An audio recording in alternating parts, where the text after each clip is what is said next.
Assalamualaikum warahmatullahi wabarakatuh. Perkenalkan, nama saya Jessica Haifa dengan NIM 24071111023. Pada kesempatan kali ini, saya akan mempresentasikan mengenai pengukuran tahanan pentanahan. Nah, pertama-tama, apa sih sebenarnya pentanahan atau grounding itu? Secara sederhana, pentanahan adalah membuat sambungan baik disengaja maupun tidak disengaja antara rangkaian atau peralatan listrik langsung dengan bumi atau tanah. Nah, kuncinya itu ada di sini. Sambungan ke tanah ini wajib hukumnya memiliki tahanan yang sangat rendah atau low impedance. Kenapa? Supaya kalau ada lonjakan listrik, itu listriknya bisa langsung mengalir lancar masuk ke dalam tanah. Nah, pengukuran pentanahan itu memiliki tujuan untuk memastikan bahwa sambungan ini benar-benar berfungsi. Jikalau sambungan ini rusak atau hambatannya besar, itu sistem proteksi di rumah atau pabrik kan bisa gagal bekerja. Kemudian muncullah suatu pertanyaan, kenapa perlu pentanahan? Alasan nomor satu dan yang utama itu adalah untuk keselamatan manusia dan perangkat elektronik. Pentanahan itu melindungi kita dari sentakan listrik berbahaya atau transient voltage yang bisa muncul dari beberapa sumber, seperti bisa dari electric fault, kemudian sambaran petir, radio frekuensi, dan static discharge.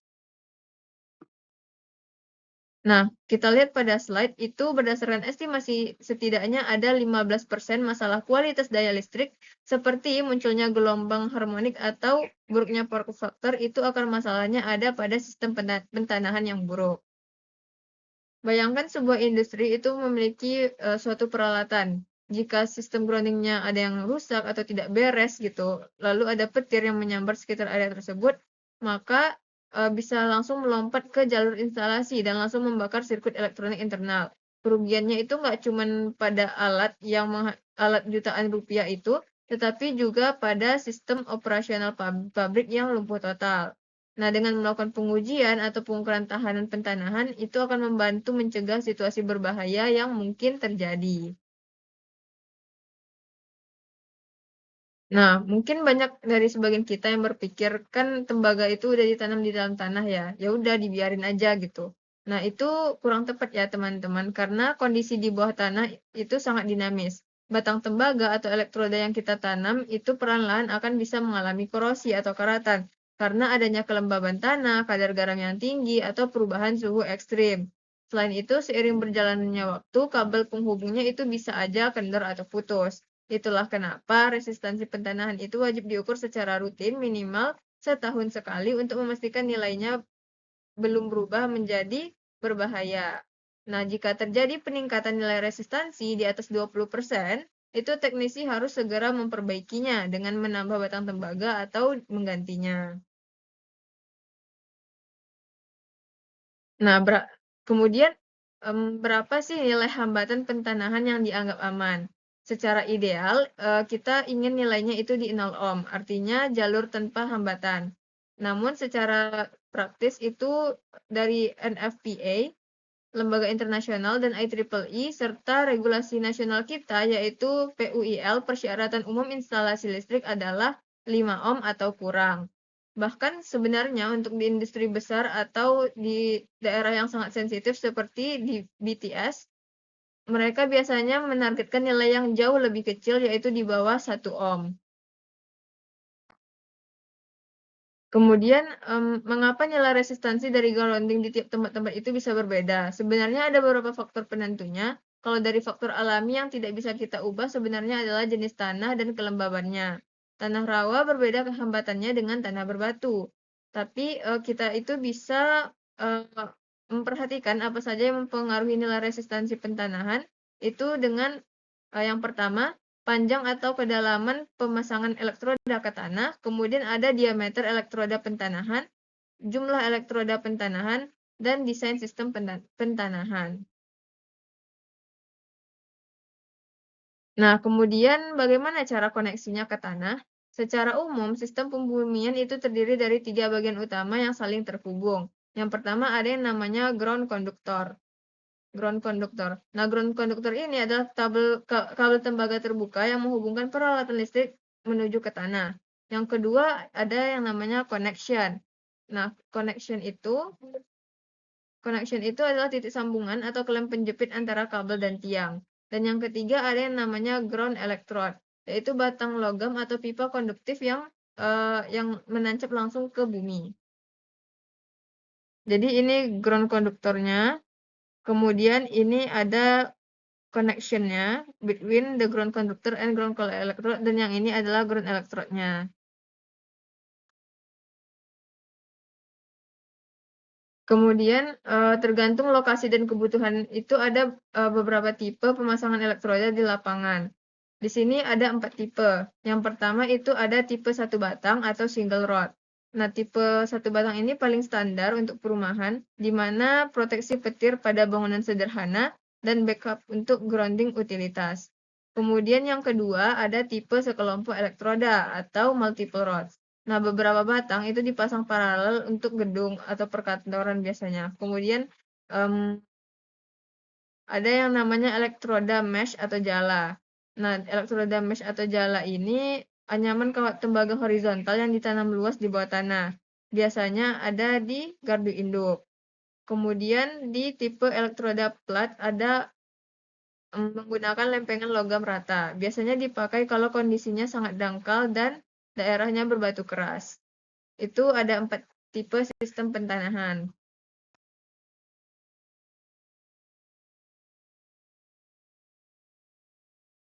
Nah, selanjutnya ini ada contoh soal terkait metode resistivity. Anda berencana untuk memasang elektroda pentanahan sepanjang 3 meter sebagai bagian dari sistem pentanahan.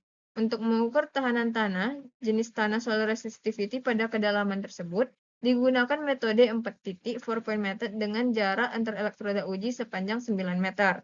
Alat menunjukkan nilai resistansi sebesar 85 ohm.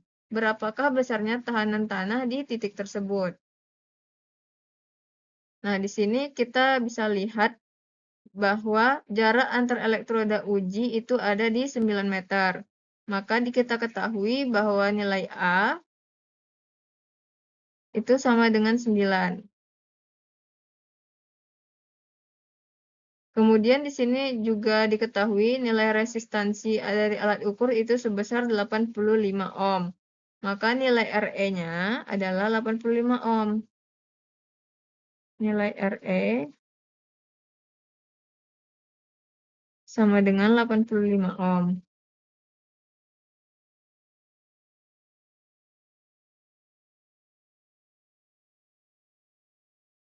85.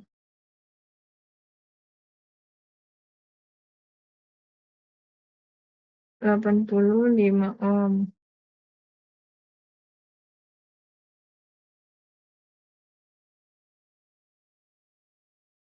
Nah, yang ditanya berapakah besar tahanan tanah di titik tersebut. Berarti yang ditanya adalah nilai dari resistivitas tanah atau nih. Maka kita kali aja nilai resistivitas tanah. Agak susah ya. Nilai resistivitas tanah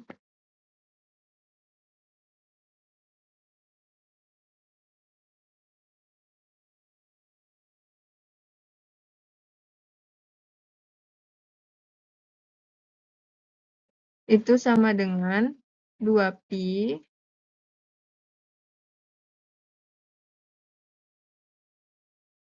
dikali A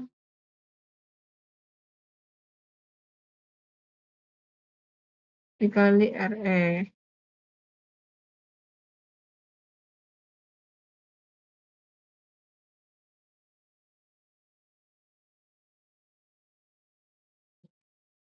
Kita kalikan aja, berarti 2pi dikali...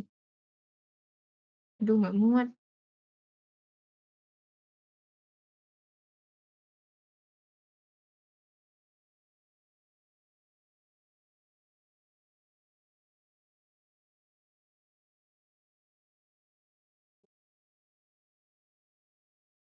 2pi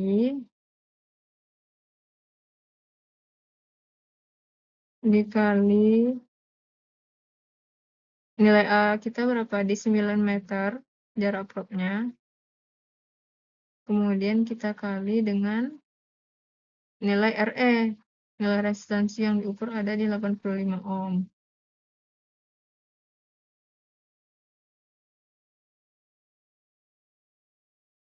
Nah, hasilnya itu ada di berapa ya?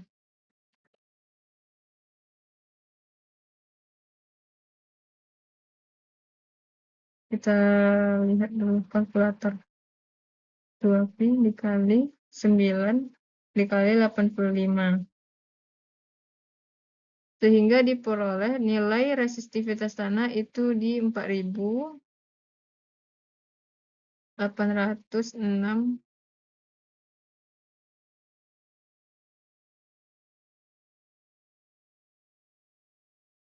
ohm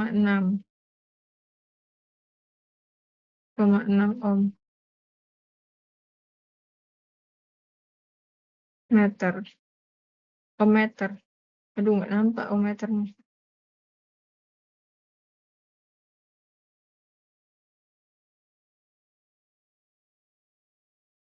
Ohm meter.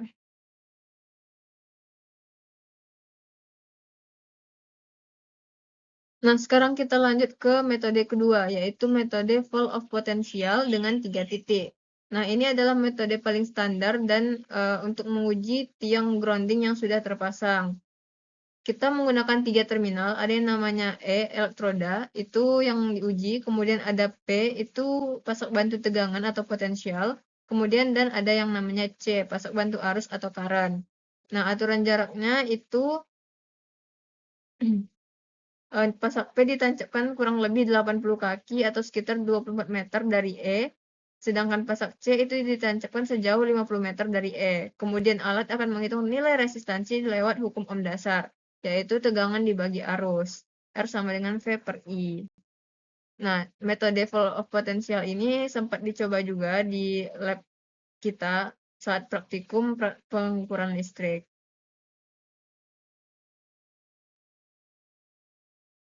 Nah, kemudian lanjut ke metode ketiga, metode stackless. Bagaimana kalau kita harus mengukur grounding di area perkotaan atau ruko yang sekelilingnya itu udah ditutup oleh semen atau aspal? Kan nggak mungkin kita ngebor semen hanya untuk menancapkan pasak bantu. Solusinya itu ada dengan metode stackless. Metode ini sama sekali tidak butuh pasak bantu. Kita hanya menggunakan alat yaitu berbentuk dua buah klem, yaitu dua buah klem ini. Ini dua buah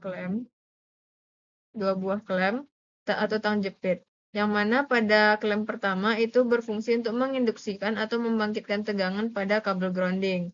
Lalu klem kedua itu bertugas untuk mengukur seberapa arus yang mengalir akibat tegangan tadi. Sehingga kita bisa mengukur tanpa merusak fasilitas yang ada. Nah, ini dia dari metode stackless tadi, di mana dia pakai dua klem di sini. Klem pertama ini untuk sebagai pembangkit tegangan. Klem ini menjepit kabel grounding dan menginduksikan sebuah nilai tegangan yang diketahui ke dalam sirkuit kabel melalui medan elektromagnetik, medan magnet. Nah, tegangan ini akan memaksa arus listrik untuk mengalir ke dalam sistem loop tertutup. Ketika tegangan ini diinduksikan, maka arus listrik akan mengalir turun melewati tiang yang diuji masuk ke dalam tanah dan kembali lagi melalui tiang paralel lain. Nah, di sini hukum paralel itu berlaku di mana ketika jumlah tiang ini dipasang paralel, maka total hambatan gabungan mereka nilainya akan sangat kecil, mendekati 0 ohm. Nah, klem kedua ini dipasang di bagian bawah untuk mengukur arus atau ampermeter. Nah, klem ini mendeteksi seberapa besar arus listrik yang mengalir pada loop tersebut akibat tegangan induksi dari klem pertama tadi. Nah, sebagai catatan, metode ini hanya bisa bekerja hanya jika sistem pentanahan terhubung dalam sebuah loop paralel atau multi-ground system. Jika kabel loop atasnya putus atau hanya ada satu tiang tunggal, maka arus tidak akan mengalir kembali dan alat bisa menunjukkan error atau nilainya tidak akurat. Nah, sekarang kita lanjut ke pengukuran pentanahan yang terakhir, yaitu metode selective measurement. Nah, mungkin kita udah memahami cara kerja dari metode stackless tadi. sebagian dari kita mungkin bertanya-tanya, kalau metode stateless itu udah bisa mengukur tanpa pasak gitu, tanpa lepas kabel, kenapa kita masih butuh metode selective measurement? Jawabannya adalah karena di lapangan metode stateless itu punya kelemahan, yaitu gampang tertipu oleh yang kondisi yang dinamakan loop logam.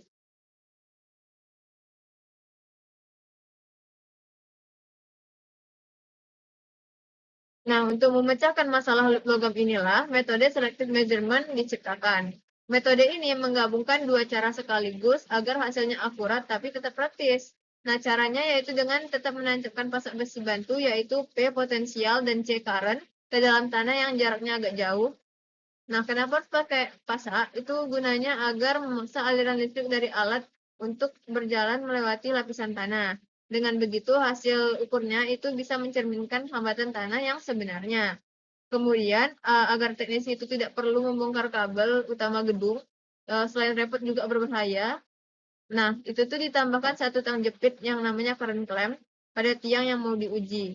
Nah, tang jepit ini untuk mengunci dan hanya menghitung arus yang lewat di tiang target itu aja tanpa terganggu oleh tiang paralel lain. Nah, klem arus itu digunakan untuk mengisolasi injeksi tes arus pada elektroda. Keuntungan dari metode ini adalah elektroda pentanahan dapat diukur atau dites tanpa mematikan daya. Kemudian multiple elektrod dapat diukur dengan cepat dan sederhana.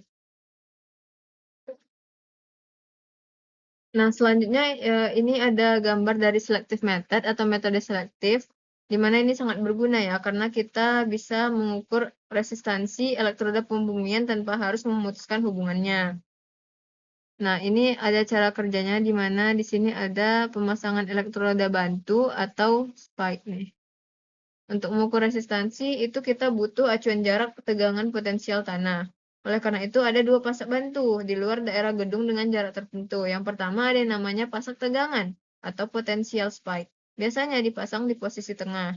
Kemudian ada yang namanya pasak arus atau current spike. Itu dipasang paling jauh.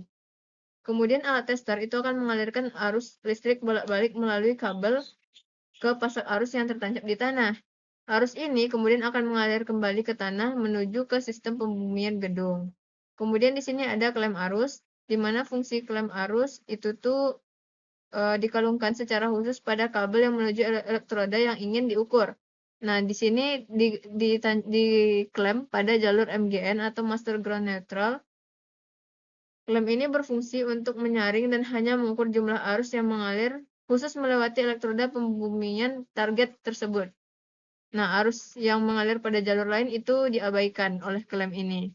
Kemudian alat ukur itu secara bersamaan mengukur penurunan tegangan antar elektroda target dengan pasak tegangan menggunakan hukum Ohm di mana R sama dengan V per I, di mana alat akan membagi nilai tegangan yang terukur dengan nilai arus spesifik yang ditangkap oleh klem.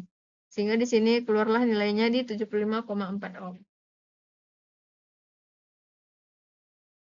Nah, kemudian ini referensi yang digunakan.